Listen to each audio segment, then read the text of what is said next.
অনেক তত্ত্বপাত্তর সাথে জিনের সম্পর্ক আছে। এটা আবার কেমন কথা? এটাও কোরআনেই আছে যে দুনিয়াতে যে ব্যক্তি শয়তান মানুষ শয়তান, তার সাথে জিন শয়তানের যোগাযোগ থাকে। বিশ্বাস করেন না? দুনিয়াতে যে ব্যক্তি মানুষ শয়তান, তার সাথে জিন শয়তানের যোগাযোগ থাকে। একটা হাদিসে এমনও পড়েছিলাম আমরা স্টুডেন্ট লাইফে, আল্লাহ রাব্বুল আলামিন যখন কোনো আদেশ নাজিল করেন তখন ফেরেশতারা সেটা নিয়ে ডিসকাস করতে থাকেন আসমানে, এবং জিন জাতি প্রথম আসমানের কিনারা পর্যন্ত পৌঁছে যায় এবং সেখানে গিয়ে কানে শ্রবণ করার চেষ্টা করে কি নিয়ে আলোচনা করা হচ্ছে। যদি কোনো একটা সংবাদ তাদের কান পর্যন্ত চলে আসে, তাদেরকে বিতাড়িত করার জন্য আল্লাহ রাব্বুল আলামিন উল্কাপিণ্ড ছোড়েন। ওখানকার ফেরেশতারা আছেন, তারা অগ্নিশিখা নির্বাপন করেন। সূরা সফফাতের প্রথম দিকে পড়ে দেখবেন। এই জিন দুনিয়াতে যে কবিরাজ বা তান্ত্রিক বা জাদুকরের আন্ডারে আছে, সে এসে তাকে জানিয়ে দেয় এই হতে যাচ্ছে। তখন সেই তান্ত্রিক এই সত্যটার সাথে আরও 100টা মিথ্যা জড়িয়ে জনগণকে বিভ্রান্ত করে। তখন তার কথা ফলে যায়, মানুষ মনে করে যে তান্ত্রিক অনেক বড় কিছু হয়ে গেছে।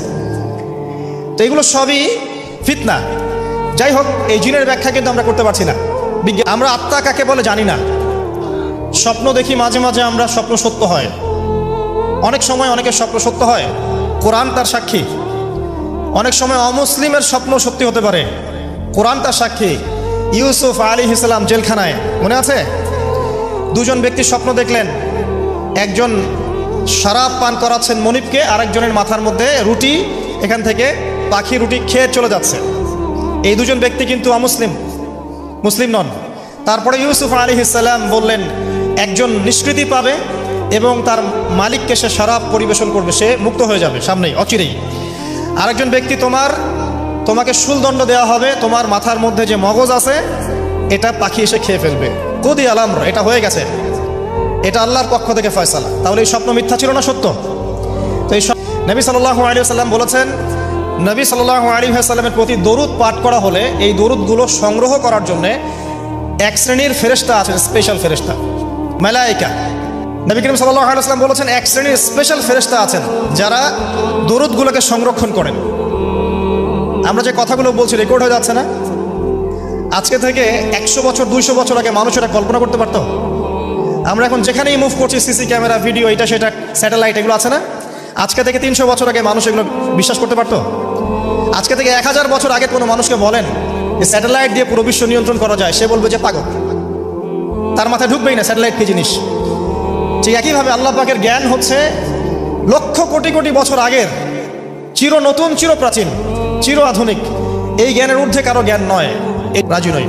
আসুন, নবী করিম সাল্লাল্লাহু আলাইহি ওয়াসাল্লাম বলেছেন, এক শ্রেণীর স্পেশাল ফেরেশতা আছেন, মালায়েকা, নূরের তৈরি, আলোর তৈরি, আলো দিয়ে তৈরি, নূর দিয়ে তৈরি, যারা নিঃসন্দেহে আলোর বেগের চেয়ে বেশি বেগে ভ্রমণ করতে পারেন, নিঃসন্দেহে। আচ্ছা, তো তারা স্পেশালি এই দরুদগুলোকে সংগ্রহ করেন, দরুদ এবং সালাম এটাকে সংগ্রহ করেন, করে নবী সাল্লাল্লাহু আলাইহি ওয়াসাল্লাম পর্যন্ত পৌঁছে দেন।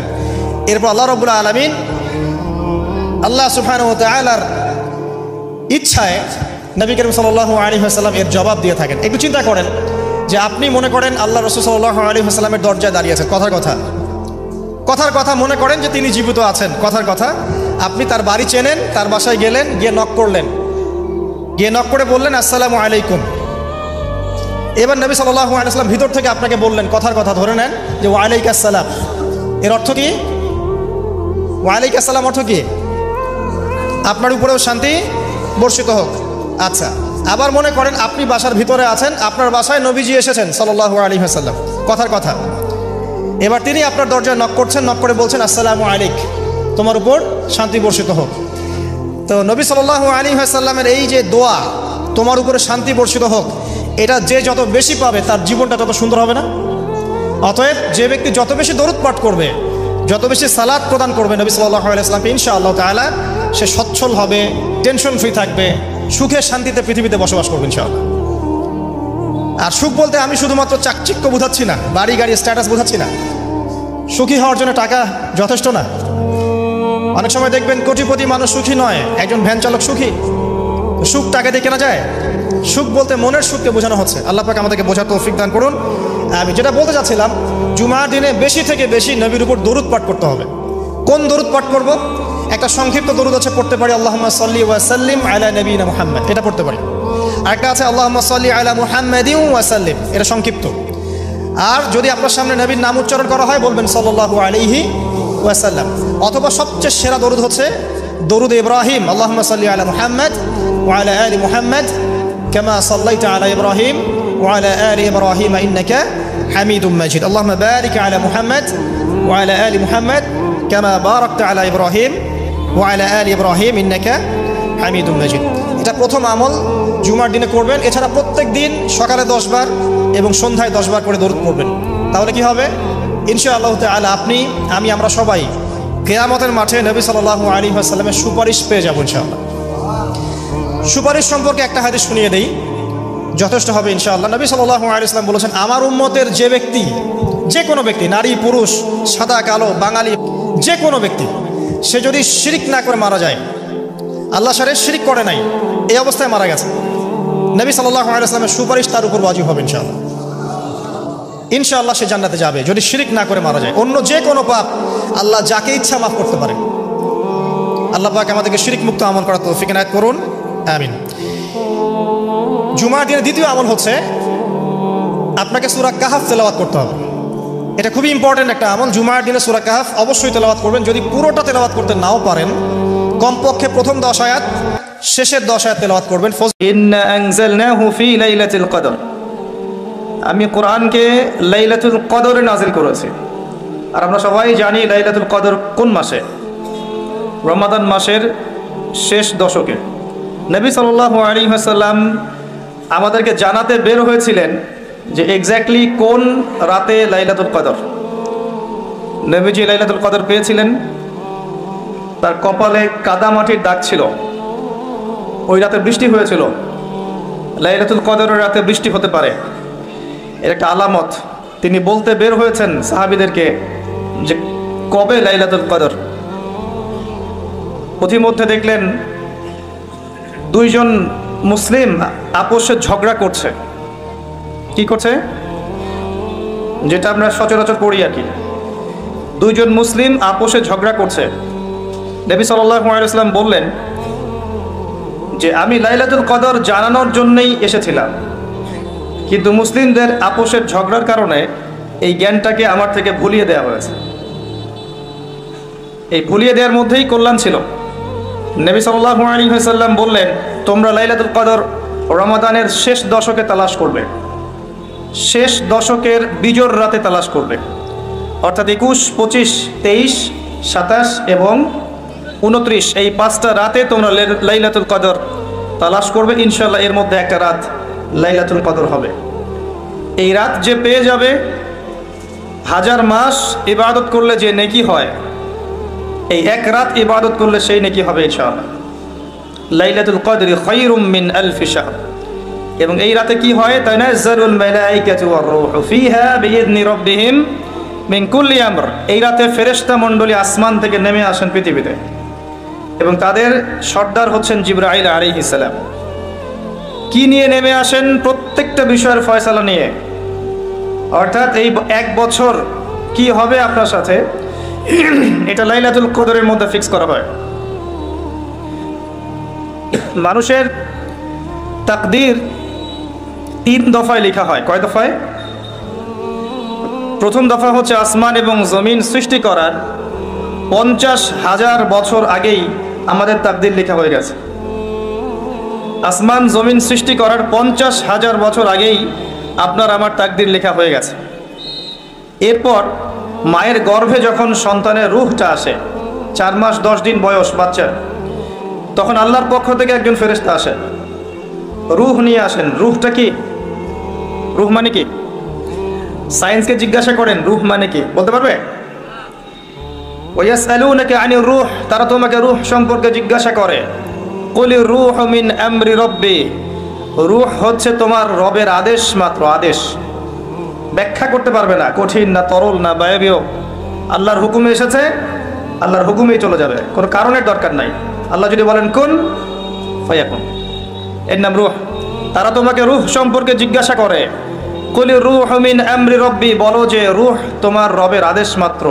ওয়া মা উতিতু মিনাল ইলমি ইল্লা কলিলা, রূহ সম্পর্কে তোমাদেরকে বেশি জ্ঞান দেওয়া হয়নি। তো এই রাতে যখন মালায়েকার পক্ষ থেকে আল্লাহ পাক রূহটা পাঠিয়ে দেন মায়ের গর্ভে, মালায়েকা ফুঁকে দেন, তখন বাচ্চা নড়াচড়া শুরু করে, বাচ্চার হার্টবিট পাম্প করা শুরু করে। তখন ফেরেশতা লিখে দেন তার হায়াত, তার রিজিক, সে সৌভাগ্যবান না দুর্ভাগ্যবান, এবং তার পরিণতি কী হবে লিখে দেওয়া হয়। দ্বিতীয় দফায় তাকদীর লেখা হয়। প্রথম দফায় কোথায়? আসমান জমিন সৃষ্টির 50,000 বছর আগে লাউহে মাহফুজে লেখা হয়ে গেছে। দ্বিতীয় দফা এখানে। এরপর লাইলাতুল কদরে আগামী 1 বছর কোথায় কি হবে না হবে প্রত্যেকটা বিষয় ফয়সালা করা হয় লাইলাতুল কদরে, যেটা রমাদান মাসের শেষ দশকের বিজোর রাতে। অতএব শেষ দশকে আমরা বাজার ঘাটে বেশি ব্যস্ত হব না। রমাজান আসন্ন, আমি কয়েকটা লেকচার এটা নিয়ে কথাও বলেছি, পরে আপনাদেরকে স্মরণ করানোর জন্যে আমি কয়েকটা কাজের কথা বলছি। রমাজান মাসের প্রথম কাজ হচ্ছে বিশুদ্ধভাবে সওম রাখা। শুধু খাবার ছেড়ে দেয়া, পানাহার ছেড়ে দেয়া, স্ত্রী সহবাস ছেড়ে দেওয়ার নাম রোজা নয়। এই কথাটাকে হজম করতে শেখেন। খাবার, পানীয়, স্ত্রী সহবাস ছেড়ে দেওয়ার নামই শুধু রোজা নয়। যতক্ষণ পর্যন্ত একজন রোজাদার আল্লাহ পাকের সমস্ত নিষেধ ত্যাগ না করছে, রোজা হচ্ছে না। তবে হাদিস এসেছে, কেউ যদি রোজা রেখে মিথ্যা কথা বলে, অশ্লীল কাজ করে, ওই ব্যক্তির পানাহার ত্যাগ করায় আল্লাহ পাকের কিচ্ছু যায় আসে না। বলে নাউজুবিল্লাহ। তাহলে সওমের প্রকৃত অর্থ হচ্ছে আত্মশুদ্ধি অর্জন করা, তাকওয়া অর্জন করা। তাকওয়া তখনই অর্জিত হবে যখন আমরা আল্লাহর সমস্ত হারাম ছাড়তে পারব, তার আগ পর্যন্ত না। রোজা রাখবেন এভাবে যাতে আল্লাহ পাকের নিষেধে আপনি না জড়ান। 2 নম্বর, রমজান মাসে বেশি থেকে বেশি দান সদাকা করেন। আপনাকে আল্লাহ পাক যতটুকু সামর্থ্য দিয়েছেন, এই সামর্থ্য দিয়ে বেশি থেকে বেশি দান সদাকা করে। পারবেন? পারা যাবে ইনশাআল্লাহ। আল্লাহ তৌফিক দান করুন। 3, রমজান মাসে বেশি ভোগ বিলাসী হবেন না, খুব বেশি খেতে যাবেন না। ওই যে বলি আমি একটা কথা, সেহেরি এমনভাবে করবেন না যে মনে হয় আপনার জীবনের শেষ খাওয়া। এমনভাবে সেহেরি করবেন না। ইফতারে এত বেশি আয়োজন করবেন না যে আপনার রোজার আধ্যাত্মিকত্ব নষ্ট হয়ে যায়। কাজগুলো একটু কঠিন, কিন্তু প্রবৃত্তিকে নিয়ন্ত্রণ না করতে পারলে আত্মশুদ্ধি আসে না।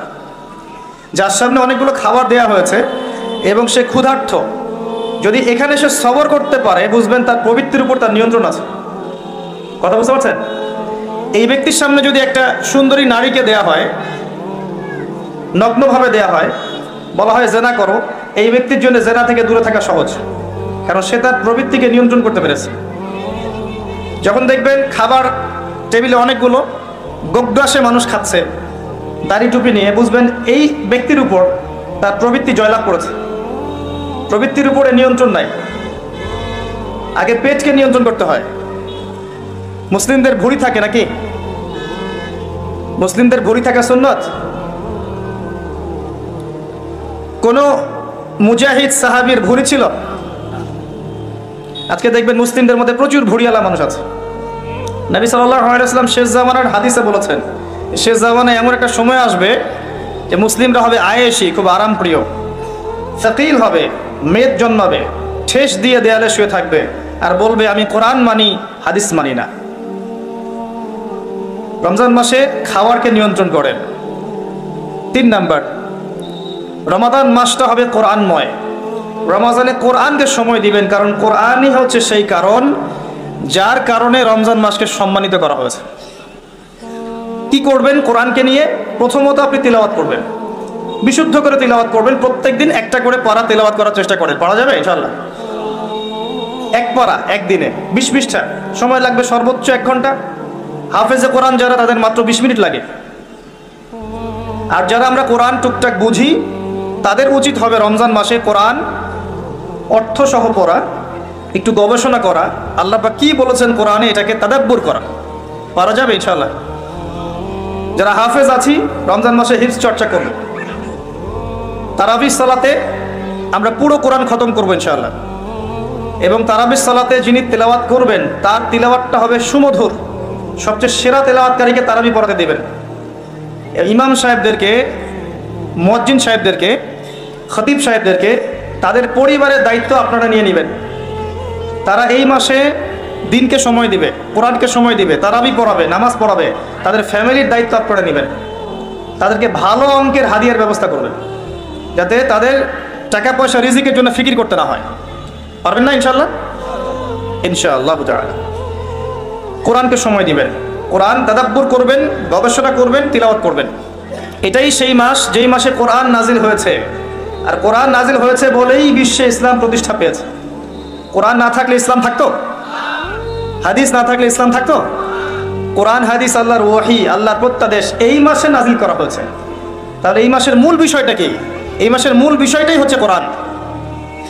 কোরআনময় রমাদান, রমজান হবে কোরআনময়। কোরআন তেলাওয়াত শুনবেন।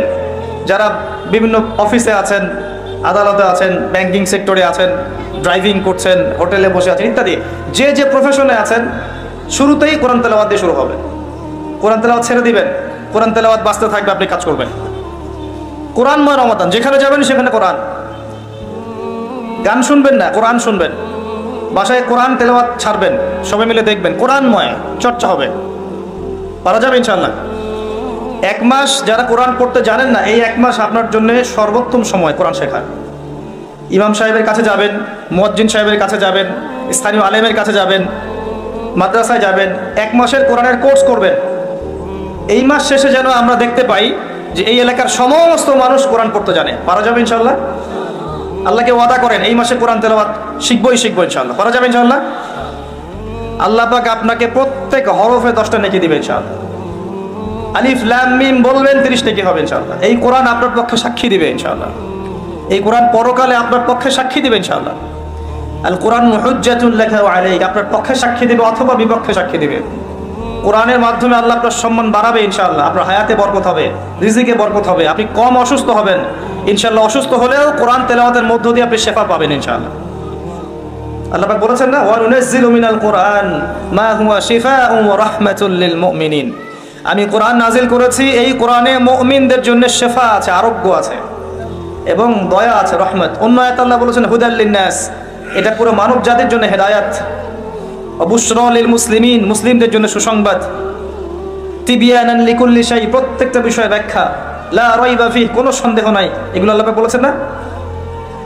আল্লাহর কিতাবকে মূল্যায়ন করতে না পারলে শুধু স্লোগান দিয়ে আল কোরআনের আলো ঘরে ঘরে জ্বলবে না। শুধু গলা ফাটায় স্লোগান দিলে হবে না যে আল কোরআনের আলো ঘরে ঘরে জ্বালো। হবে প্রত্যেকটা ঘরে একটা করে কোরআনওয়ালা মানুষ তো লাগবে, লাগবে না? আমাদের প্রত্যেকের ঘরে কি একটা করে কোরআনওয়ালা মানুষ আছে? প্রত্যেক সদস্য কোরআন তেলাওয়াত করতে পারে? তাহলে কেমন করে কোরআনের আলো ঘরে ঘরে জ্বলবে আমাকে বুঝান। এই চেহারা এসে বসেন, বসে বুঝান, আমি এখানে বসে শুনি। আমাকে বুঝান কিভাবে কোরআনের আলো ঘরে ঘরে জ্বলবে। কোরআন তেলাওয়াত করতে উৎসাহিত করতে হবে, তেলাওয়াত শেখাতে হবে, এর কোর্স চালু করতে হবে, ঘরে ঘরে কোরআন ঢুকাতে হবে। কোরআনময় রমাদান হবে, রমজানটা হবে কোরআনময়। খালি কোরআন নিয়ে পড়ে থাকবেন, হাদিস পড়বেন, তালিম করবেন। মসজিদে নামাজের পরে হাদিসের চর্চা হবে। আসর থেকে মাগরিব পর্যন্ত ইমাম সাহেব একটা বিষয়ের উপর দার্স দেবে, একসাথে ইফতার করবেন। একটা ইসলামী সংস্কৃতি বিরাজ করবে। আমলের মৌসুম, গুনাহ মাফ করানোর একটা মৌসুম। সেই ব্যক্তির জন্য ধ্বংস যে ব্যক্তি রমজান মাসকে পেয়েছে কিন্তু তার গুনাহ মাফ করাতে পারলো না। সেই ব্যক্তির জন্য ধ্বংস, এই দোয়া করেছেন নবী সাল্লাল্লাহু আলাইহি ওয়াসাল্লাম, বদদোয়া করেছেন। সেই ব্যক্তির জন্য ধ্বংস যে রমজান মাসকে পেয়েছে কিন্তু রমজান মাসকে পেয়েও তার গুনাহগুলো মাফ করাতে পারলো না। এখন আমরা তো জানি না আমাদের গুনাহগুলো কত। যে গুনাহগুলো আমরা জানি সেগুলোকে মাথায় নিতে হবে। এই গুনাহ আমি করেছি জীবনে, সেই গুনাহগুলোকে আল্লাহর কাছে নাম ধরে ধরে বলে ক্ষমা চাইতে হবে। আল্লাহ, আমি অমুক দিন মাদক সেবন করেছিলাম, আল্লাহ আমাকে মাফ করে দাও। আল্লাহ, আমি অমুক দিন বন্ধুদের পাল্লায় বলে অন্যায় করেছি, আমাকে মাফ করে দাও। মনে পড়ে সেগুলো আল্লাহকে বলতে হবে, বলে বলে মাফ নিতে হবে। আর যদি মানুষের সাথে জড়িত ব্যাপার হয়, আল্লাহ, আমি অমুকের রিলিফের মাল আত্মসাৎ করেছি, ফেরত দেইনি, আল্লাহ আমাকে মাফ করো, আমাকে সেই মাল ফেরত দেওয়ার তৌফিক দাও। আল্লাহ, আমি অমুকের জমি আত্মসাৎ করেছিলাম, আল্লাহ আমাকে ওই জমি ফেরত দেওয়ার তৌফিক দাও। আল্লাহ, আমি অমুককে গালি দিয়েছি, অমুককে গীবত করেছি, অমুককে জুলুম করেছি, আল্লাহ যার যার হক তাকে তাকে ফিরায় দেওয়ার তৌফিক আমাকে দাও। পবিত্র অবস্থায় আমাকে পরকালে উঠাও, এরকম করে দোয়া করতে হবে। মানুষের সাথে জড়িত হক আল্লাহর কাছে মাফ হবে না। কাবা ঘরের গেলাফ ধরে কানলেও মানুষের সাথে জড়িত হক ক্ষমা হয় না, এটা মানুষের কাছেই ক্ষমা নিতে হয়। রমজান মাস গোনা মাফের মাস, গোনাগুলোকে ফাইন্ড আউট করে মাফ নিতে হবে। আল্লাহ পাক তৌফিক দান করুন। রমজানে বেশি বেশি দান সাদাকা করবেন সাধ্যমতো, এবং মানুষকে ইফতার করাবেন, বেশি বেশি ইফতার করাবেন। প্রত্যেকটা দিন মসজিদে ইফতার হবে, আমরা এলাকার মানুষ মসজিদে ইফতার দিব, যারা মিসকিন আছে দরিদ্র আছে সবাই মসজিদে আসবে, আমরাও বসবো, সবাই মিলে বসে একসাথে, ধনী গরিব সবাই মিলে একসাথে ইফতার, এটা দেখবেন বারাকা হবে। একই বড় প্লেটে খাবেন, দেখবেন বারাকা হবে ইনশাআল্লাহ। 5 ওয়াক্ত নামাজ রমাদান মাসে জামাতে পড়বেন, যুবকরা পারা যাবে ইনশাআল্লাহ। আল্লাহ পাক তৌফিক দান করুক তোমাদেরকে। 5 ওয়াক্ত নামাজ জামাতে, এবং এবার যে নামাজ ধরবা আর জীবনে কোনোদিন ছাড়বা না ইনশাআল্লাহ। মৃত্যু হয়ে গেল, মৌতের আগেও 2 রাকাত নামাজ পড়ে মরবা, পারা যাবে? 5 ওয়াক্ত নামাজ ছাড়বা না ইনশাআল্লাহ জামাতের সাথে। যদি জামাত না পাও, ছুটে যায়, নামাজ কি ছেড়ে দিবা? একা পড়বা। যদি একা পড়তে ভুলে গিয়েছো, ঘুমিয়ে গিয়েছো বা মনে ছিল না, যখনই ঘুম ভাঙবে তখনই নামাজ, যখনই মনে পড়বে তখনই নামাজ। একদিন নামাজ পরের দিনের জন্য রেখে দিবা না, যে পরের দিন গিয়ে কাজা করবো, এটা করবা না। যখনই মনে পড়বে তখনই নামাজ। প্রয়োজনে বাসার স্ত্রী সন্তানদেরকে নিয়ে শেষ রাত্রে আবারও নামাজে দাঁড়াবেন, নফল নামাজ পড়বেন। তারাবি তো পড়েছেন মসজিদে, রাতের বেলা যখন উঠেছেন শেষ রাত্রে, স্ত্রীকে উঠান, সন্তানকে উঠান, উঠিয়ে আবার নামাজে দাঁড়ান, 2-4 রাকাত নামাজ পড়েন জামাতের সাথে, একসাথে পড়েন। হাদিসের দার্স করবেন, নামাজের পর হাদিসের দার্স করবেন মসজিদে। আপনাদের কাছে মুনতাখাব হাদিস বইটা আছে না? আছে? ফয়জুল কালাম বই নাই? মিশকাত, বুলুগুল মারাম, রিয়াদুস সালেহিন, এই বইগুলো আছে না? হাদিসের এই কিতাবগুলো থেকে মসজিদে নামাজের পর দার্স হবে, সবাই অ্যাটেন্ড করবে, দেখবেন একটা নুরানি পরিবেশ গড়ে উঠবে। রমজান মাস এইসব কাজের মাস। আপনার রমজানের যে খরচাপাতিগুলো আছে আগেই করে ফেলবেন। এই শাবান মাস শেষ হয়ে যাচ্ছে, এই 15 দিনের মধ্যেই আপনি রমজানের খরচাপাতি করে ফেলবেন। রমজান মাসে বেশি বেশি বাজারে যাবেন না। এই মাসটাতে আপনি আল্লাহকে সময় দিবেন, সেজদায় সময় দিবেন, আপনি রিল্যাক্সে নামাজ পড়বেন, তাড়াহুড়া করবেন না, দুনিয়ার কাজকে কমিয়ে ফেলবেন, দুনিয়ার অনেকগুলো কাজ আপনি কমিয়ে ফেলবেন। রমজান আমরা দেখি আমরা দুনিয়ার কাজে ব্যস্ত হয়ে যাই, আর মা বোনরা রান্নার কাজে ব্যস্ত হয়ে যায়। এই কাজ করবেন না, এত বেশি রান্নার তো প্রয়োজন নেই আমার। ভাত রান্না করবেন, একটা মূল তরকারি সাথে সবজি বা সালাদ, এরকম কিছু। এত 10টা-20টা আইটেম করতে হবে কি জন্য? এত খেতে হবে কেন? আমরা কি দুনিয়াতে খেতে আসছি? দুনিয়াতে আসছি কি জন্য? আমরা কি খাওয়ার জন্য বাঁচবো না বাঁচার জন্য খাবো? কোনটা? কিছু কিছু মানুষ খাওয়ার জন্যই বাঁচে, আর কিছু মানুষ বাঁচার জন্য খায়। নবী সাল্লাল্লাহু আলাইহি ওয়াসাল্লাম কি খাওয়ার জন্য বাঁচতেন? তিনি বলছেন যদি খেতেই হয় মুসলিমদেরকে, তাহলে তারা যেন 1 ভাগ খায়, পেটের 1 ভাগ খায়, আরেক ভাগ পানি দিয়ে পূর্ণ করে, আরেক ভাগ ফাঁকা রাখে। আমাকে দেখান তো কতজন মানুষ এই সুন্নাহ পালন করে? পারলে আমরা 7 পেট খাই, 7 পেট। তারপরে দেখবেন যে বিশাল ভুঁড়ি নিয়ে এইসব চেয়ারে বসে ওয়াজ করছে, সুন্নতের মাধ্যমে জীবন করতে হবে, জাতি রাজি আছো কিনা? নিজের দেহেই সুন্নত নাই, নিজের খাওয়ারই সুন্নত নাই। রমজান মাসে দুনিয়ার কাজ কমিয়ে ফেলেন। আপনি যদি আপনার 20,000 টাকা দিয়ে সংসার চলে যায়, আপনার 40,000-এর দিকে যাওয়ার দরকার নাই। যদি আপনার 2-3টা আইটেম দিয়ে আপনি খাওয়ার ক্লোজ করতে পারেন, আপনার 8-10টা আইটেম করার দরকার নাই। আপনি ওই সময়টা কোরআন তাদাব্বুরে দেন, কোরআন শেখান, হাদিসের দার্সে দেন, বাচ্চা কাচ্চাদেরকে সময় দেন, পরিবারকে সময় দেন, দিনের জন্য একটু মেহনত করেন, আল্লাহর পথে মানুষকে দাওয়াত দেন, একটু সময় দেন।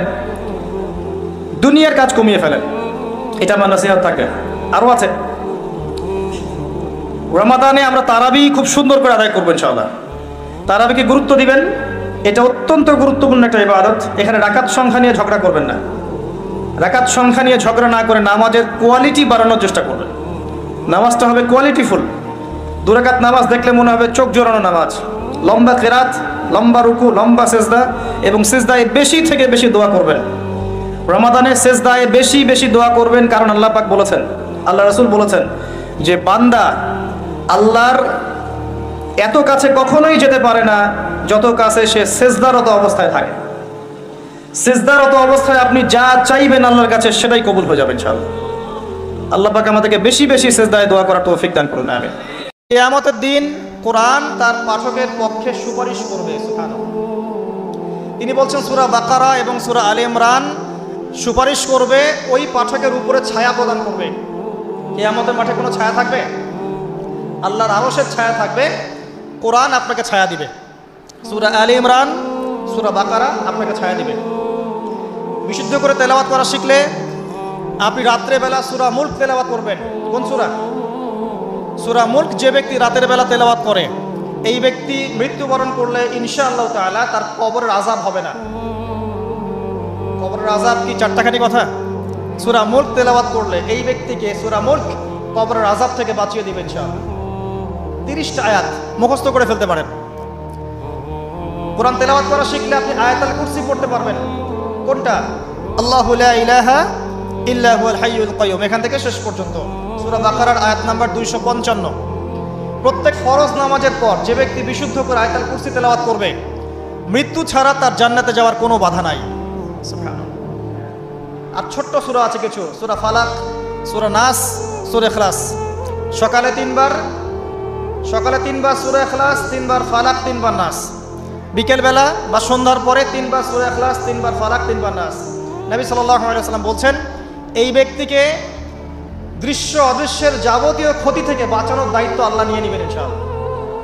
কোনো বিপদ আপদ বালা মুসিবত হঠাৎ করে আপনাকে আক্রমণ করবে না ইনশাআল্লাহ। এরপরে আছে সূরা বাকারার শেষের 3টা আয়াত, লিল্লাহি মা ফিস সামাওয়াতি, এখান থেকে ফানসুরনা আলাল কওমিল কাফিরিন পর্যন্ত। নবী সাল্লাল্লাহু আলাইহি ওয়াসাল্লাম বলেছেন, যে ব্যক্তি রাতের বেলা এই আয়াতগুলো তেলাওয়াত করবে, সারা রাত নফল নামাজ পড়লে যে নেকি হতো, এই 3টা আয়াত তেলাওয়াত করলে সে নেকি হয়ে যাবে ইনশাআল্লাহ। সেই 1400 বছর আগে নবীজি বলেছেন যে আমার উম্মত আর কিয়ামতের মাঝখানের দূরত্ব হচ্ছে আসর থেকে মাগরিবের ওয়াক্তের মতো। বুঝতে পারছি না? আসরের ওয়াক্ত, এই যে এখন আসরের ওয়াক্ত, মাগরিব হতে কতটুকু সময় বাকি আছে? 1.5 ঘন্টা, 2 ঘন্টা। আল্লাহর কাছে উম্মতে মুহাম্মাদি এবং কিয়ামত আর উম্মতে মুহাম্মাদি এর মাঝখানে দূরত্ব হচ্ছে আসর থেকে মাগরিবের মতো। তাহলে কতটুকু সময় বাকি আছে আপনি ভাবেন। এই হাদিসটা বলেছেন নবীজি 1400 বছর আগে, আমি 1400 বছর পরে বললাম, তিনি 1400 বছর আগে কথা বলেছেন। সূরা আলে ইমরানের শেষের 10টা আয়াত রাতের বেলা তিলাওয়াত করা সুন্নাহ, সারা রাত নফলের নেকি পাওয়া যায়। সূরাতুল কাফিরুন, কুল ইয়া আইয়ুহাল কাফিরুন, এই সূরাটা যদি কেউ ঘুমানোর সময় পাঠ করে, রাতে শোয়ার সময় পাঠ করে, আল্লাহ নবীজি বলছেন সেই ব্যক্তিকে আল্লাহ পাক শিরকের পাপ থেকে বাঁচাবে। কোন পাপ? শিরকের পাপ। আর আমি সূরাতুল কাফিরুন যে ব্যক্তি শোয়ার সময় পড়বে, আল্লাহ পাক তাকে শিরকের পাপ থেকে বাঁচিয়ে রাখবে ইনশাআল্লাহ।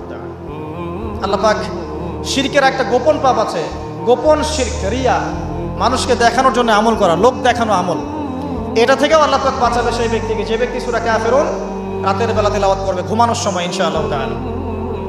আর অনেক সূরা আছে, কারো যদি চোখ লাগা, বদনজর, জিন ঘটিত কোনো সমস্যা হয়, সূরা জিনের প্রথম 10টা আয়াত পরে দম করে ফু দিবেন, দেখবেন ইনশাআল্লাহ রোগী ভালো হয়ে গেছে ইনশাআল্লাহ। কারো যে কোনো অসুস্থতা থাকলে চিকিৎসা করবেন, ওষুধপত্র খাবেন, সব ঠিক আছে। তার আগে সূরা ফাতিহা পড়বেন, সূরা ফাতিহা পড়ে নিজের গায়ে দম করবেন, পানিতে দম করে খাবেন, দেখবেন সূরা ফাতিহার মধ্যে শিফা আছে।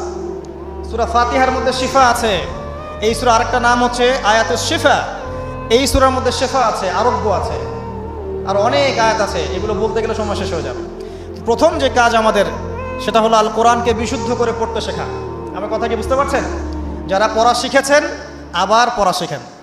কারণ কি আমি বললাম, আপনার অক্ষরের পার্থক্যের কারণে, মত মাখরাজের পার্থক্যের কারণে, তাজবিদের নিয়মের ভুল ত্রুটির কারণে অর্থ পরিবর্তন হয়ে যেতে পারে।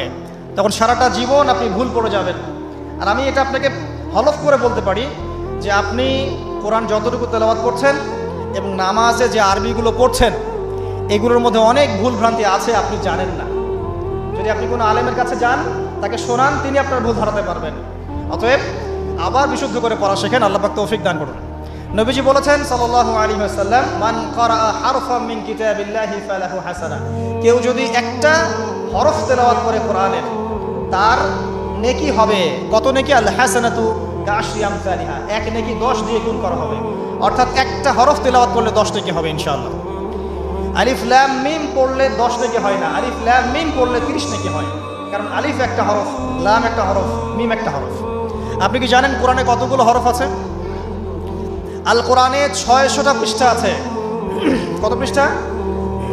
একটা হাফেজি কোরআনে 600 পৃষ্ঠা থাকে। প্রত্যেক 20 পৃষ্ঠায় একটা করে পারা শেষ হয়।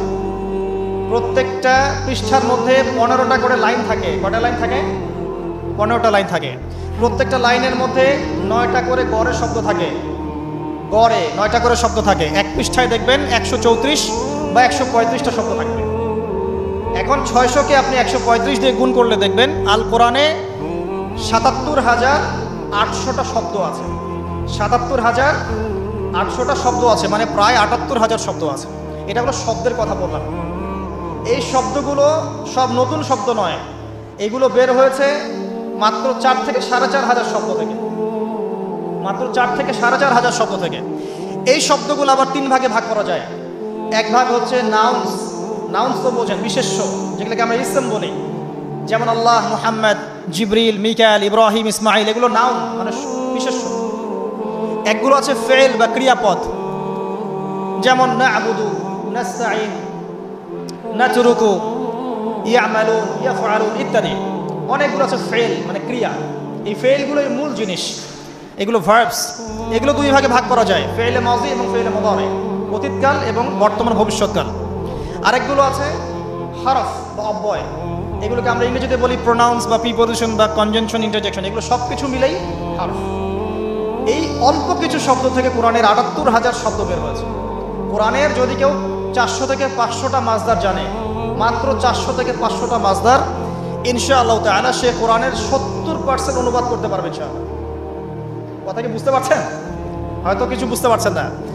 মাত্র 400 থেকে 500টা মাজদার, মূল ওয়ার্ড, রুট ওয়ার্ড কেউ যদি জানে, এবং এই একটা শব্দ থেকে অনেকগুলো শব্দ তৈরি করার ট্রান্সফরমেশন পদ্ধতি আছে, একটা আরবি ব্যাকরণ একটা পদ্ধতি আছে, যে একটা শব্দ থেকে আপনি অনেকগুলো শব্দ তৈরি করতে পারবেন। আরবিতে এরকম পদ্ধতি আছে। এই পদ্ধতিটা যদি সে জানে এবং এই সিনোনিমসগুলো, ভোকাবুলারিগুলো মনে রাখতে পারে, মাজদারগুলো মনে রাখতে পারে, ইসমগুলো মনে রাখতে পারে, হরফের ব্যবহারগুলো জানে, সে ইনশাআল্লাহ তাআলা অল্প সময়ের মধ্যে 70% কোরআনের অনুবাদ করতে পারবে ইনশাআল্লাহ। বাকি 30% কি হবে সেটা নিয়ে পরে চিন্তা করা যাবে। আমি একটা ছোট্ট উদাহরণ দিচ্ছি। সূরা ফাতিহা, এখানে কম বেশি 18 থেকে 20টা শব্দ আছে, ঠিক আছে? আলহামদুলিল্লাহি রব আলামিন, রহমান রহিম, মালিক ইয়াউমদ্দিন, শব্দগুলো আছে। হয়তো সব মিলিয়ে হবে 18 থেকে 20টা শব্দ। সূরা ফাতিহার এই শব্দগুলো কোরআনে রিপিট করা হয়েছে 7,800 বার। কতবার? 7,800 বার। মানে সূরা ফাতিহার অর্থ যে জানে, সে কোরআনের 7,800টা শব্দের অর্থ জানে। আল্লাহ পাক এই জন্যই বলেছেন, ওয়ালাকাদ ইয়াসসারনাল কুরআনা লিযিকরি ফাহাল মিন মুদ্দাকির। আমি কোরআনকে বোঝার জন্য সহজ করে দিয়েছি, উপদেশ গ্রহণের জন্য সহজ করে দিয়েছি। ফাহাল মিন মুদ্দাকির, কেউ কি আছো উপদেশ গ্রহণকারী? কোরআন বোঝা সহজ। হাদিস শাস্ত্র কঠিন, হাদিস শাস্ত্রের মধ্যে অনেক কঠিন শব্দ থাকে, অনেক উঁচু স্তরের ব্যাকরণ থাকে। কোরআন সত্যি বোঝা সহজ, শুধু প্রয়োজন আপনার পরিশ্রম, আপনার লেগে থাকা, আপনার দোয়া, আপনার অধ্যবসায় এবং আলেম উলামার কাছে যাওয়া আসা করা এবং ধারাবাহিকতা বজায় রাখা। ইনশাআল্লাহ 2টা বছর সময় দেন, দেখবেন ইনশাআল্লাহ তাআলা আপনি আল কোরআনের মিনিমাম 60 থেকে 70% বুঝতে পারছেন। আমি কিন্তু বলছি না যে আপনি মুফতি হয়ে যাবেন, মুহাদ্দিস হয়ে যাবেন, মুফাসসির হয়ে যাবেন, এটা বলছি না। কিন্তু আপনি কেউ কোরআন তেলাওয়াত করলে আপনি তার অর্থটা বুঝতে পারবেন। আসুন কোরআনকে সময় দিন রমাদান মাসে, প্রথমে তেলাওয়াত করা শিখুন। দ্বিতীয় আয়াতে আসেন, আল্লাহ রাব্বুল আলামিন বলেন, ইয়া আইয়ুহাল্লাযীনা আমানু, আবারো হে মুমিনগণ, লা তারফাউ আসওয়াতাকুম ফাওকা সাওতিন নবী। হে মুমিনগণ, তোমরা আল্লাহর নবী মুহাম্মদ সাল্লাল্লাহু আলাইহি ওয়াসাল্লামের যে কথা, গলার ভয়েস, কণ্ঠস্বর, এর চেয়ে কণ্ঠস্বর উঁচু করো না। একটু আগে বলা হলো সামনে যেও না, এবার আরও টেনে ধরা হচ্ছে সামনে যাওয়া তো অনেক দূরের কথা। আল্লাহ এবং তার রাসূলের কণ্ঠস্বরের চাইতে কণ্ঠস্বর উঁচুও করতে পারবে না, এটা করো না। ওয়ালা তাজহারু লাহু, এবং তার সাথে উচ্চ স্বরে কথা বলো না। বিল কওলি কাজাহরি বা'দিকুম লিবা'দ, তোমরা একে অপরের সাথে যেভাবে কথা বলো সেভাবে তার সাথে কথা বলো না। আন তাহবাতু আমালাকুম, আন তাহবাতু আমালুকুম ওয়া আনতুম লা তাশউরুন, যদি এই কাজটা তোমরা করো তাহলে তোমাদের আমলনামা বিনষ্ট হয়ে যাবে, তোমরা টেরও পাবে না। দ্বিতীয় আয়াতের নাউযুবিল্লাহি মিন যালিক, দ্বিতীয় আয়াতের হেদায়েতটা শুনুন। আল্লাহ পাক বলছেন, প্রথম আয়াতে বলছেন সামনে যেও না আল্লাহ এবং তার রাসূলের কোনো বিষয়েই। দ্বিতীয় আয়াতে আল্লাহ পাক বলছেন নবীর কণ্ঠস্বরের চাইতে কণ্ঠস্বর উঁচুও করবে না, এবং তোমরা আপোষে যেভাবে কথা বলো একে অপরের সাথে, নবীর সাথে এরকম ভয়েসে কথা বলবে না। তাহলে যে নবী সাল্লাল্লাহু আলাইহি ওয়াসাল্লামের কণ্ঠস্বরের চেয়ে কণ্ঠস্বর উঁচু করলে বা তার সাথে আপোষে আমরা যেভাবে কথা বলি সেইভাবে কথা বললে আমল নামা বিনষ্ট হয়ে যাবে, সেই নবীর সুন্নাহ এড়িয়ে অন্য কোনো আদর্শ লালন করলে কি আমল নামা টিকবে? যেখানে আল্লাহ পাক বলছেন তার কণ্ঠস্বর হচ্ছে কণ্ঠস্বর উঁচুও করবে না, সেখানে আমরা যদি নবীর সুন্নাহ বাদ দিয়ে অন্য কোনো সুন্নাহ ফলো করি, অন্য কোনো আদর্শ ফলো করি, তাহলে কি আমাদের আমল নামা আদৌ টিকবে? প্রত্যেক বিবেকবান মানুষ এটা বুঝতে সক্ষম। সামনে চলেন, আল্লাহ পাক বলছেন ইন্নাল্লাযীনা ইয়াগুদ্দুনা আসওয়াতাহুম ইনদা রাসূলিল্লাহ, আর পক্ষান্তরে যারা আল্লাহর রাসূলের সামনে নিজেদের কণ্ঠস্বরটাকে নিচু করে, মানে আল্লাহ এবং তার রাসূলের আনুগত্য করে, রাসূলের সুন্নাহ মেনে চলে, অন্য কোনো আদর্শে যায় না, ঠিক আছে, তাদের পুরস্কার কি? আল্লাহ পাক বলছেন উলাইকাল্লাযীনা ইমতাহানাল্লাহু কুলুবাহুম লিত-তাকওয়া, এরাই সেই মানুষ যাদেরকে আল্লাহ পাক পরীক্ষা করে বাছাই করেছেন যাতে আল্লাহ তাদের কলবের মধ্যে তাকওয়া ঢেলে দিতে পারে। কথা বুঝতে পারছেন? আমরা যে বলি না যে তাকওয়াই সব কিছুর মানদণ্ড, ওয়াত্তাকুল্লাহ, আল্লাহকে ভয় করো, ইন্না আকরামাকুম ইনদাল্লাহি আতকাকুম, তোমাদের মধ্যে সবচেয়ে সম্মানিত সে ব্যক্তি যে বেশি মুত্তাকি। কিন্তু আমরা একটা বিষয় বুঝতে পারি না যে তাকওয়া অর্জন করব কিভাবে। শুধু কি নামাজ পড়লেই তাকওয়া অর্জন হবে? শুধু রোজা রাখলেই হবে? শুধু হজ করলেই হবে? শুধু যাকাত দিলেই হবে? আসলে তাকওয়া কিভাবে অর্জন করব, যেটা পরকালে নাজাতের মানদণ্ড, কিভাবে অর্জন করব? এই আয়াতের সলিউশন দেওয়া আছে। সেটা হলো আল্লাহ এবং তার রাসূলের, এখানে রাসূল সাল্লাল্লাহু আলাইহি ওয়াসাল্লামের গলার ভয়েসের কথা বলা হয়েছে, যে তার সামনে নিচু হয়ে থাকবে, অবনত থাকবে, মানে আত্মসমর্পণ করবে। তার গলার ভয়েসের চেয়ে উঁচু করো না, তার সুন্নতের বাইরে যেও না। এক কথায় জীবনের প্রতিটা ক্ষেত্রে কোনো ব্যক্তি যদি আল্লাহ রাসূল সাল্লাল্লাহু আলাইহি ওয়াসাল্লামের সুন্নাহর উপর থাকতে পারে, এর সামনে আত্মসমর্পণ করতে পারে, তাহলে আল্লাহ পাক ওই ব্যক্তির কলবে তাকওয়া ঢেলে দিবেন ইনশাআল্লাহ। শুধু তাই নয়, আল্লাহ পাক আরও বলছেন লাহুম মাগফিরাহ, তাদের জন্য আছে ক্ষমা, আল্লাহ পাক তার পক্ষ থেকে ক্ষমা করবেন। ওয়া আজরুন আযীম, এবং ওয়া আজরুন আযীম, এবং মহান পুরস্কার। আযীম শব্দটা আমরা কিন্তু রুকুতে বলি সুবহান রাব্বিয়াল আযীম। 7টা আসমানের উপরে আছে কুরসি, ওয়াসিআ কুরসিয়ুহুস সামাওয়াতি ওয়াল আরদ, তার উপরে আছে মহাসাগর যার গভীরতা 500 বছরের পথ, তার উপরে আছে আরশে আযীম। আর আল্লাহ রাব্বুল আলামিন আরশের উপরে, মহান আরশ বহন করে নিয়ে আসবেন কিয়ামতের মাঠে 8 জন ফেরেশতা, মাত্র 8 জন। তো সুবহান রাব্বিয়াল আযীম, পবিত্র আমার রব যিনি মহান। মহান কথাটা, আযীম কথাটা কত বিশাল অর্থে আসতে পারে কোরআনে, এখানে বুঝতে পারছেন। আল্লাহ পাক এখানে বলছেন যে তাদের জন্যে যারা রাসূলের সামনে কণ্ঠস্বর নিচু করে, মানে তার আনুগত্য করে, তার সামনে আত্মসমর্পণ করে, তার সুন্নাহ মেনে চলে, তাদের জন্য মাগফিরাহ আছে, ক্ষমা, এবং আজরুন আযীম, মহান পুরস্কার আছে। কোন পুরস্কার? যা কোনো চোখ দেখে নাই, কোনো কানও শোনে নাই, কোনো মন কল্পনা করতে পারি না। আল্লাহ পাক আমাদের সবাইকে নসিব করুন, আমিন। তাফসীরে এসেছে যে রাসূল সাল্লাল্লাহু আলাইহি ওয়াসাল্লামের সামনে একবার আবু বকর এবং ওমর রাদিয়াল্লাহু আনহুমা তারা ছিলেন, একটা বিষয়ে মাশওয়ারা হচ্ছে। তো আবু বকর সিদ্দিক রাদিয়াল্লাহু আনহু বলছেন যে বনু তামিম গোত্রের কাকা আল তামিমি, তাকে আমির নিযুক্ত করা হোক। আর উমর রাদিয়াল্লাহু আনহু আরেকজন সাহাবীর নাম বলছেন। এই নিয়ে উভয়ের মাঝখানে একটু কথা কাটাকাটি হলো আর কি। এক পর্যায়ে তাদের গলার ভয়েসটা একটু উঁচু হয়ে গেল, সামান্য একটু উঁচু, যেমনটা আমাদের হয়। তখন এই আয়াতগুলো নাজিল হয়।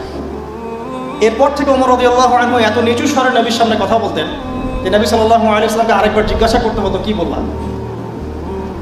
আরেকজন সাহাবী সম্পর্কে এমনই একটা বর্ণনা এসেছে, সেই সাহাবী ঘরের মধ্যে বেশ কয়েকদিন থেকে অবস্থান করছেন, বাইরে আসেন না।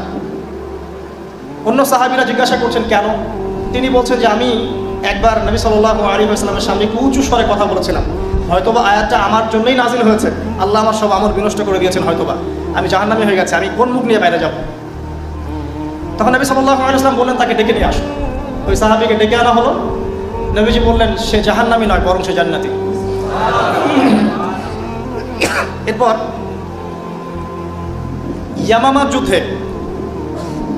ইয়ামামার যুদ্ধে এই সাহাবী শহীদ হন। চতুর্থ আয়াত আল্লাহ পাক বলছেন, প্রথম 3টা আয়াত আমরা বুঝতে পেরেছি আলহামদুলিল্লাহ।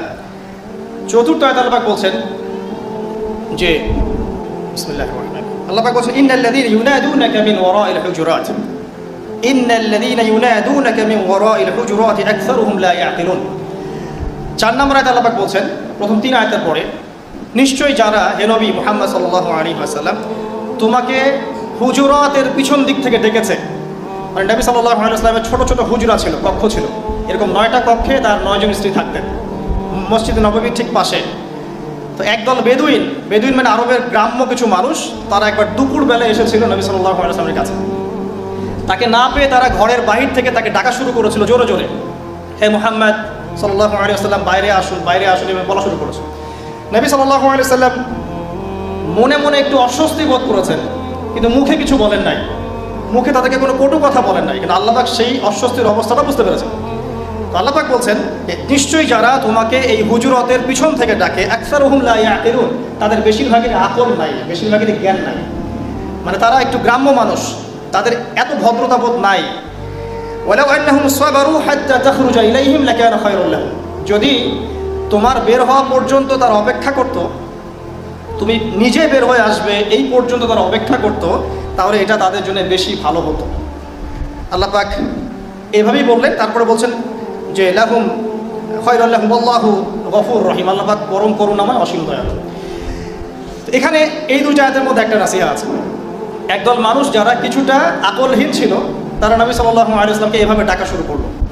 নবীর মনের কষ্ট আল্লাহ বুঝতে পারলেন, আয়াত নাজিল করে দিলেন, কিন্তু নবী সাল্লাল্লাহু আলাইহি ওয়াসাল্লাম নিজের মুখে কিছু বলেন নাই।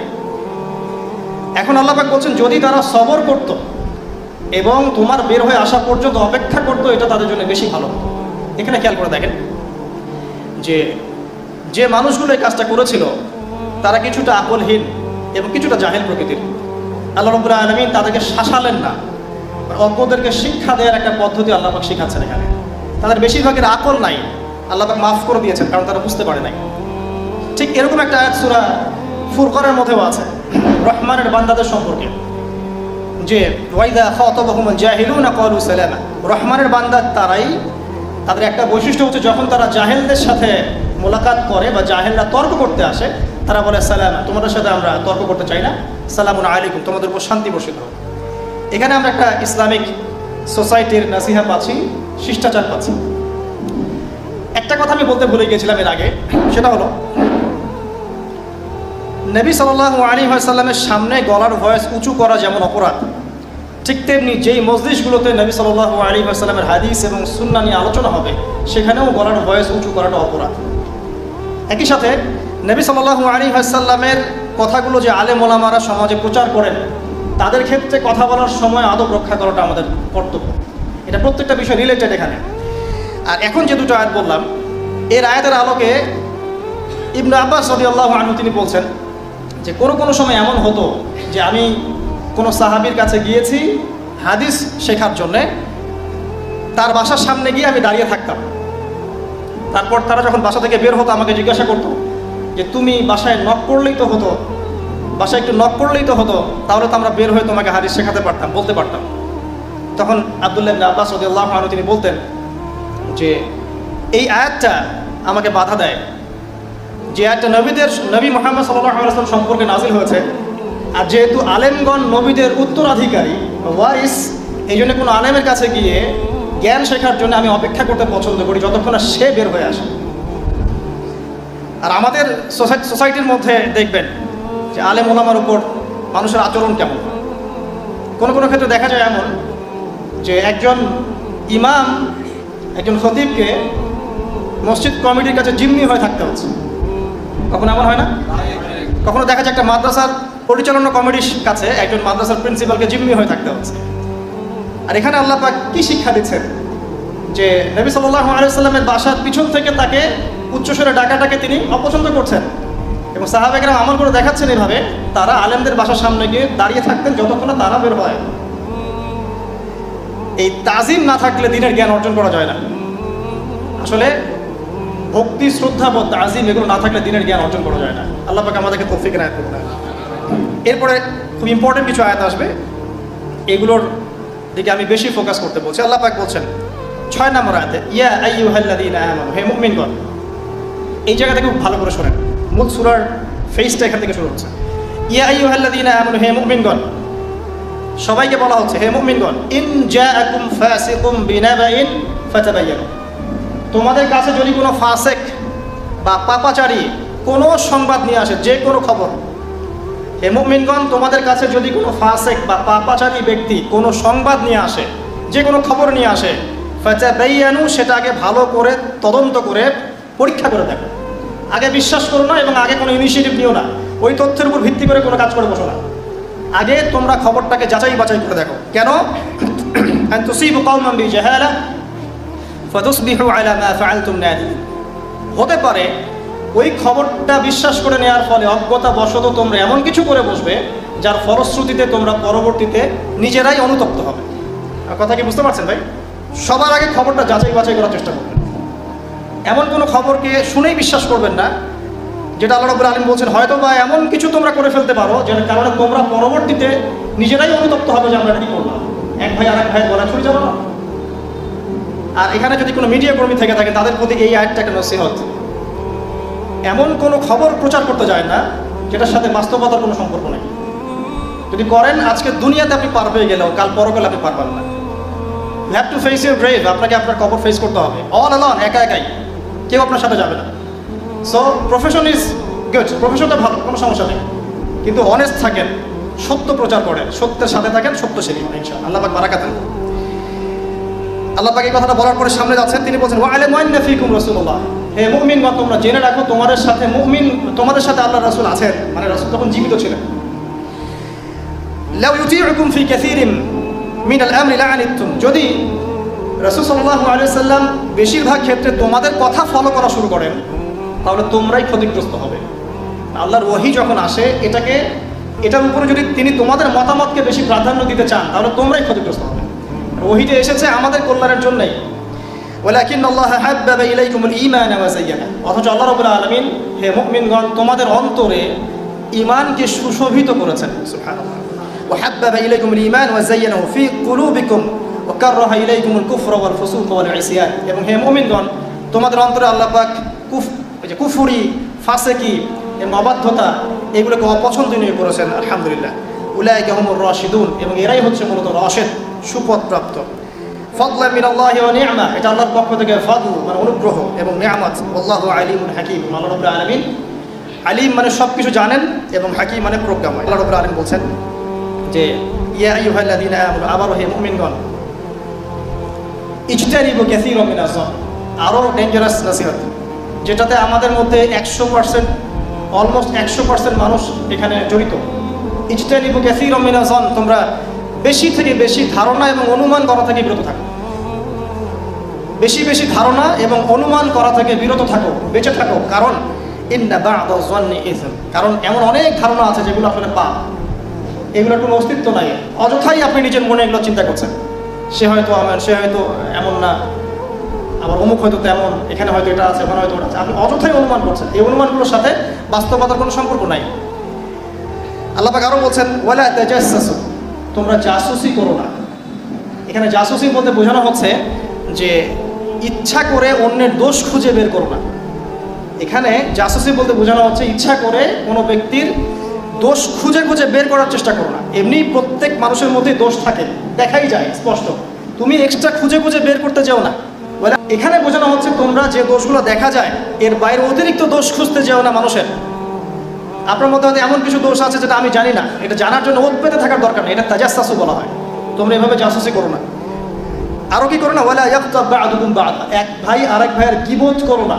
গীবত আপনারা জানেন, নবীজিকে বলা হয়েছে কি গীবত? তিনি বলেছেন তোমার ভাই সম্পর্কে এমন কথা বলা যা তার অনুপস্থিতিতে বললে সে যখন শুনবে সে কষ্ট পাবে। সাহাবীরা বললেন যদি তার মধ্যে সেই দোষ থেকে থাকে তাহলে?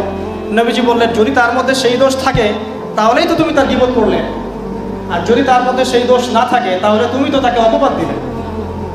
তো অলমোস্ট এভরিবডি আমরা এখন এই রোগে আক্রান্ত। আল্লাহ পাক আমাদেরকে এই রোগ থেকে হেফাজত করুন। এই রোগের একটা সুফল পাবে যার গীবত করা হচ্ছে সেই ব্যক্তি। কীরকম? ধরেন আপনার গীবত করেছে অনেক মানুষ এবং আপনার কাছে ক্ষমাও চায় নাই, যার যোগ্য আপনি ছিলেন না। এখন কিয়ামতের মাঠে উঠে দেখবেন যে অনেক নেকি অটোমেটিকলি আপনার আমল নামে যুক্ত হচ্ছে। কীভাবে?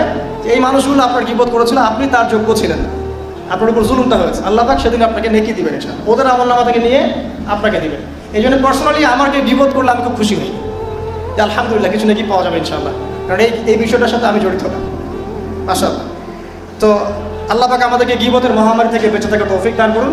আল্লাহ পাক বলছেন যে তোমরা কি একে আইয়ুহিব্বু আহাদুকুম আইয়াকুলা লাহমা আখিহি মাইতান ফাকারিহতুমুহ, তোমরা কি তোমাদের মৃত ভাইয়ের গোশত ভক্ষণ করতে পছন্দ করবে? ফাকারিহতুমুহ, তোমরা তো এটাকে অপছন্দ করো। অতএব গীবতকে আল্লাহ পাক এখানে মৃত ভাইয়ের গোশত খাওয়ার সাথে তুলনা করেছেন। ওয়াত্তাকুল্লাহ, তোমরা আল্লাহকে ভয় করো। তোমরা আল্লাহকে ভয় করো, ইন্নাল্লাহা তাওয়াবুর রহিম, আল্লাহ পাক নিঃসন্দেহে তওবা কবুলকারী এবং পরম দয়ালু। এরপরে আল্লাহ পাক আরো বড় পরিসরে বলছেন ইয়া আইয়ুহান নাস, এবার কিন্তু আর মুমিন বলছেন না আল্লাহ পাক, ইয়া আইয়ুহান নাস, হে মুমিন, হে মানব জাতি, ইয়া আইয়ুহান নাস, হে পুরো মানব জাতি। এখানে আর মুমিনদেরকে নিয়ে কথা বলছেন না, পুরো মানব জাতিকে বলছেন ইন্না খালাকনাকুম মিন যাকারিন ওয়া উনসা, হে মানব জাতি তোমাদেরকে আমি সৃষ্টি করেছি একজন পুরুষ একজন নারী থেকে। ইন্না খালাকনাকুম মিন যাকারিন ওয়া উনসা ওয়া জাআলনাকুম শুউবান ওয়া ক্বাবাইলা লিতাআরাফু, হে মানব জাতি তোমাদেরকে আমি সৃষ্টি করেছি একজন পুরুষ একজন নারী থেকে, আদম এবং হাওয়া থেকে। অতঃপর তোমাদেরকে বিভক্ত করে দিয়েছে বিভিন্ন কবিলা এবং দলে উপদলে, জাতিতে, কবিলায়, গোত্রে বিভক্ত করেছে। কেন? লিতাআরাফু, যাতে তোমরা একে অপরের সাথে পরিচিত হতে পারো। ভাষার পার্থক্য থাকবে, রঙের পার্থক্য থাকবে, সংস্কৃতির পার্থক্য থাকবে, রুচি অভ্যাসের পার্থক্য থাকবে, ভৌগোলিক পার্থক্য থাকবে, বাট পরিচিত হওয়ার জন্য তোমাদেরকে আমি এভাবে বিভক্ত করেছি, গর্ব ফখর করার জন্য। কারণ আল্লাহর কাছে সম্মানের মানদণ্ড এগুলো নয়, ভাষা, বর্ণ, রং, জাতীয়তাবাদ, এগুলো সম্মানের মানদণ্ড নয়।